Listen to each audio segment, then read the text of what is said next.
Compliments of the season.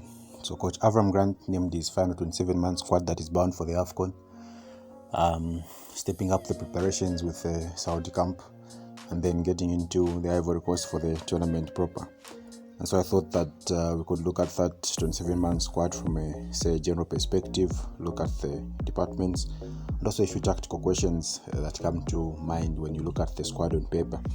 From a general perspective, I think the coach has gone for consistency. The players that he squad up are pretty much the bulk of what he has worked with in the 12 plus months that he's been in charge of the team. So that speaks to continuity. And crucially, the players know what the coach expects and also how he expects it to be done, which is a good starting point. In terms of form, most players are on form, or if not on form, they are playing regularly for their clubs, apart from 2 or 3 players. But then the general picture is that the machine is functional and it just needs further oiling for it to become perfect, and that's the purpose that the camp will serve. Then also the coach has gone for tried, tested players, and also there's some promise in that team. When you look at the tried, a player like Sunzu comes to mind. Looking at players that have been tested as well, the likes of Patson, Fashion will come to mind, and also when you look at promise, players like Miguel will come to mind. So from a general perspective, I think that's what the coach has gone for.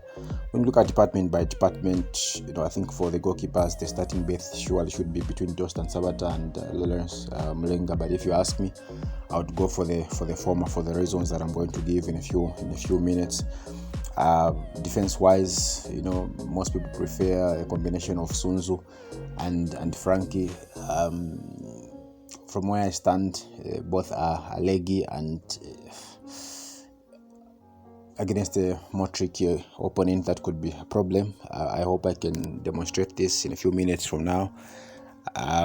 Also, there's a mix of Roderick Cabo there. There's Tandy Mape in that squad as well.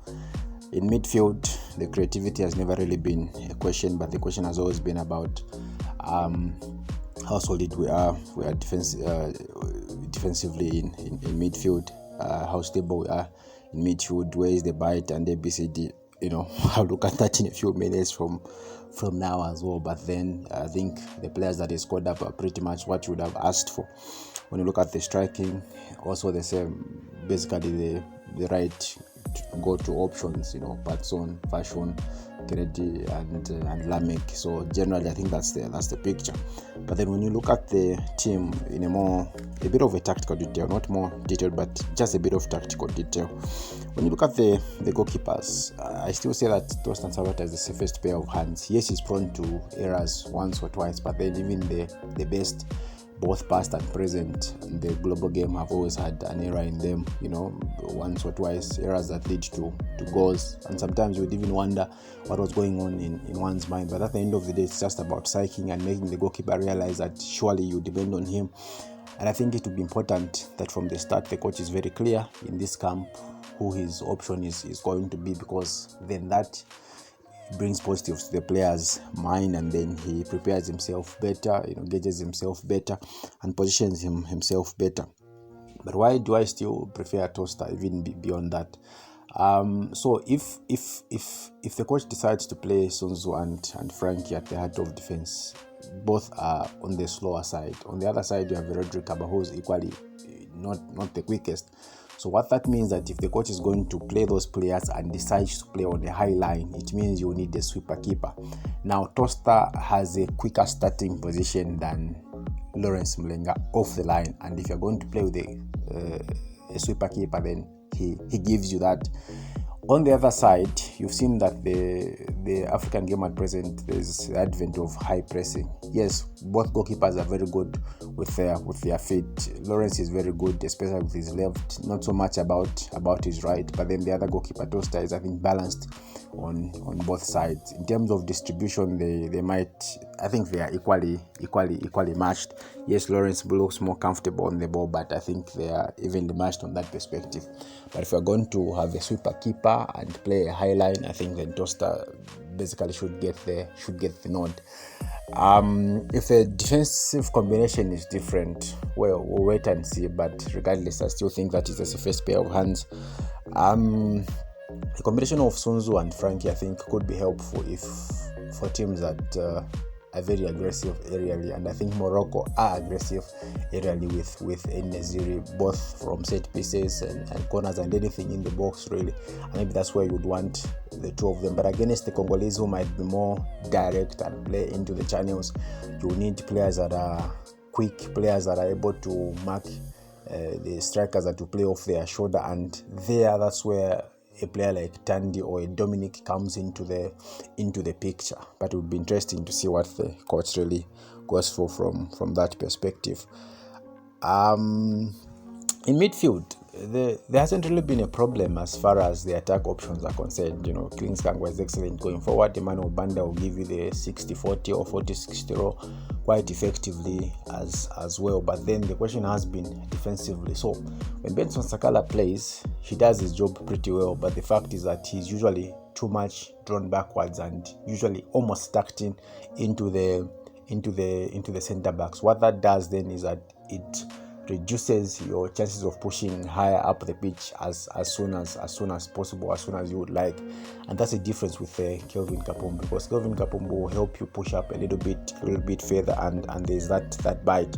But then the question is, if say the coach decides to play with a 3 in midfield, is he going to go with 1 defensive or with 2 defensive? That's the other question. Because when it goes with, let's say he's playing with 2 offensive players in the middle of the pack, we do very well. But then once the ball is lost, we're very poor actually in terms of recovering it, in terms of getting it back from the opponents. And that is where in the last few matches you've seen us get exposed. So a ball is going to be launched from deep in midfield into the wide areas to expose our fullbacks. Not really because our fullbacks are bad, but then because there is no immediate pressure on the ball in the midfield. There is no counter press, if you like, in the midfield, and then that exposes the team. But then I hope that is something that is being worked on. Obviously, the coaching panel is well experienced, a good set of analysts. I think that is something that they're going to look at as well. Going forward, we know Patson Daka is going to start through the middle, obviously, most likely a Fashion on the other side and Lamek on the other side. But then I'm excited to see the addition of Kennedy Msonda because of what he offers. I think his pace, his sheer will to get things done, the ability to work in the channels, and also the ability to actually operate across the front line makes it an interesting prospect. Also, he's got the confidence to be able to shoot from anywhere. He's got the confidence to be able to strike from anywhere, and so I think it's a good squad altogether. When you look at the call-ups that have been made, it's pretty much the best that we have at the moment. But it's just about how the coaches are going to work with these players and get the results. But then when you look at the chances for Zambia, what are the realistic chances? I think we should be able to make it out of the group, especially that there are 6 groups. The top 2 teams in each group make it, as well as 3 or 4 third best placed teams. Surely we should be able to make it. I'm going to do clips later of how we're going to dissect the opponents that Zambia are going to face. But then generally, I think Congo DR may actually give us a bigger problem than what Morocco might give us, because Congo DR are more on the direct side. Morocco are more on the pragmatic side. They're a better side when you are going at them. On the other side, the Congolese are a better side when they are coming at you, and we know that Zambia usually has got problems with teams that come directly at them, as we saw against Niger, for example.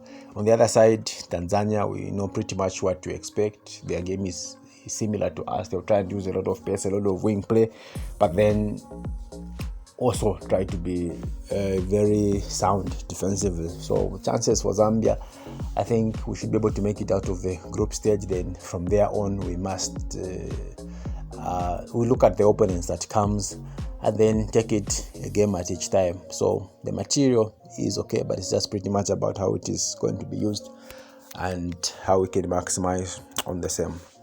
That said, thank you for joining me.